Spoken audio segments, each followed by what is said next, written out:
the life of Mother Teresa, and we could actually look at her life in a humanistic perspective. And one of the more prominent humanistic view is Maslow's, and we could see the concept of the hierarchy of needs in her life. So first, the physiological and safety needs were really addressed by the family, despite Mother Teresa or Agnes was born into a violent society during her time. So these needs were provided for by her family. They were actually well off, and they lived in a large house. They had trees in their garden, and in her biographies, she was described as plump, round, and tidy. And the need of love and belonging was really addressed by the family, because in one of her biographies, it was said that the family was well bonded and they loved to spend time together in a common room. And the father of Mother Teresa loved to tell stories especially about his voyages abroad. And also, they also loved to visit festivals along with close friends and relatives. And she was also part of a church choir during her earlier years, together with her sister. And she was there. We could see that she was really musically inclined, and she loved literature and arts. And also during her growing years, they were exposed to different situations and different classes of people in their society. And they were taught and encouraged by her parents to be generous and compassionate to the people less fortunate than they are. In one of the biographies, it was said that her mother would bring Mother Teresa along with her to bring parcels of food to the less fortunate people. So there we could see that at a very early age, they were exposed to these different situation of different people. So she was able to drive with them. She was able to connect to these people. It's just amazing how she came up with the decision to become a nun and really surrender her life to Christ at a very young age. And as we look into her life, especially during her older days, we can see that in Maslow's terms, she was fully human. She was fully human, accepting herself, her decision to become a nun and serve people, and the situation of others. And she was able to realize her potential in serving the people, and she actually found serving the people fulfilling, and she thought that this is what she wanted to do until the last breath, maybe. And we could see that she was actually a self-actualized person. Yun. Okay, from what you just said, I think that kind of analysis about her life is very much positive in a way, because talking about the needs, talking about the different things about like love and belongingness, it seems like she already has everything that is there to say that her life is fulfilled. And yeah, at the end you just said that she is an self-actualized person. So interestingly, I have encountered this article about her controversial autobiography, which is called Come Be My Light. This is very contradicting to what we just know about her, like her being perfect as a spiritual leader. This is something that is, I don't know, I personally think that not all people know about this other side of her life. So as you all know, Mother Teresa was known to be the most respected nun rather in history, as projected by media, as projected by influential institutions, especially the Catholic Church.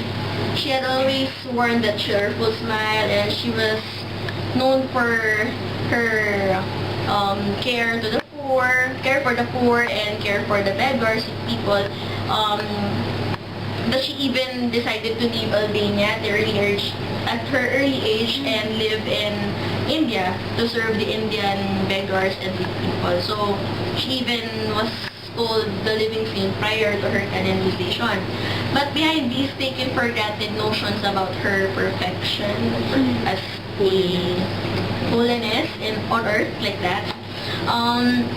There are underlying truths about her faith that it was indeed never that consistently strong, since she had this experience of darkness, as what she called it. When this started, when she began to care for the poor and the needy. From many accounts that have never been published before, she bemoaned the dryness, darkness, loneliness, and torture that she underwent. She compared the experience to hell, and at one point said it had driven her to doubt the existence of God and heavens. She even said that the more she wanted God, the less she is wanted by Him. And in her letter on 1959, she said, and I quote, "What do I labor for? If there be no God, there can be no soul. If there is no soul, then Jesus, you also are not true." Shocking. So this other side of Mother Teresa was not known by all, as I personally was shocked that this is my first time to hear these things about her crisis in faith. Although at the end, it was stated that when Pope Pius XII died, her faith was then restored and the dark night in her life had ended. So these details about her inner being might lead to another lens of analysis that we can both make use of her positive and negative turning points in her life. So, definitely, contrary to popular belief of Mother Teresa being like the happy, jolly, faithful daughter of God that we all know her to be, so she saw herself as a hypocrite. So, during the dark times of her life, it was when she felt that Christ was neither in her heart or in her prayers. She said prayers word for word, but didn't really feel the faith that she was supposed to feel while she was uttering those words. And so this was her self-concept, her perception of who she was. And this was in great dissonance with her ideals or who she wishes to be. So that is a nun who has God in her heart and who does His will, follows His word, and helps the poor, the hungry, and the sick, which is according to His word, right? So, having said that, despite all that differences that she felt in her life, she wanted to change. So she wanted to have God back in her heart, to believe in Him again, feel His presence, or simply put, she developed a need for enhancement, or that is the need to become more, to develop and to achieve growth. So, this is much more of Carl Rogers. Yeah, Carl Rogers. So, that person, Carl Rogers, also deduced that the cornerstone of mental health, if you're not cuckoo or whatever, what's the congruency between how we view ourselves or our self-perception and how we ideally would like to be, or our ideal self, just like I said before. So her dark times can be seen as a state of incongruency where her ideal self and her self-concept were like in great dissonance, like what I said before. So this is where she would experience mental discomfort. So that's she feels anxious, she has low self-esteem, and yeah, so she doubts things like her belief in God. So on another note, during her dark times, her organismic experiences or her real-life experiences, like praying with her community, with the sick, the poor, and the hungry, delivering an image of a happy and a faithful follower of God, was incongruent with her self-concept, or one who was like what I said earlier, who didn't have Christ in her heart and who just uttered prayers for prayer's sake. So,